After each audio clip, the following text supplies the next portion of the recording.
همون سعدی شیرازیه. یک کتاب عرصه نثر مسجع و استاد سخن. بفرمایید خواهش میکنم استاد. استاد حالتون خوبه؟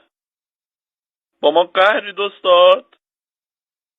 خب خودم ادامه میدم با اجازهتون.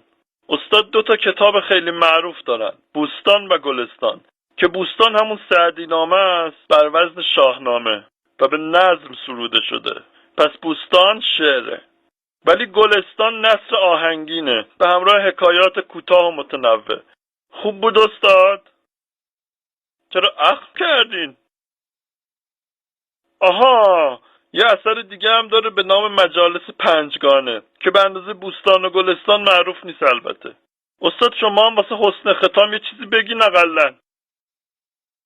مسک استاد سخن گفتن بلد نیست. استاد سخن خراب شده مسکه.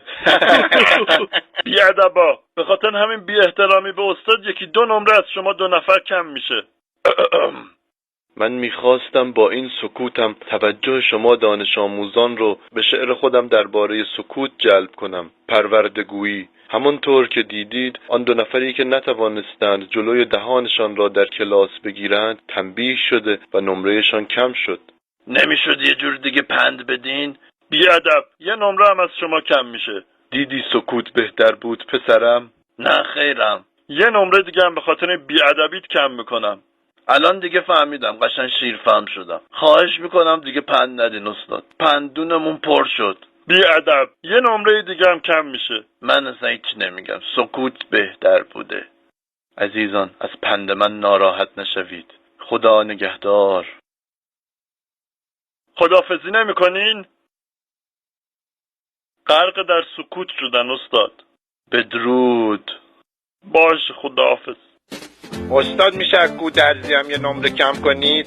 چرا؟ استاد فکر کنم ایشون هم نتونستن جلو خودشونو بگیرن. از همتون ساکت‌تر همین گودرزیه. یه بوی میاد آخه. داریم خفه میشیم استاد. اوه، بریم آقا فرار کنیم. الکی بچه مردم خراب نکنید. از همتون ساکت. اوه منم 1 دقیقه برم یه استراحتی بکنم گودرزی. اوه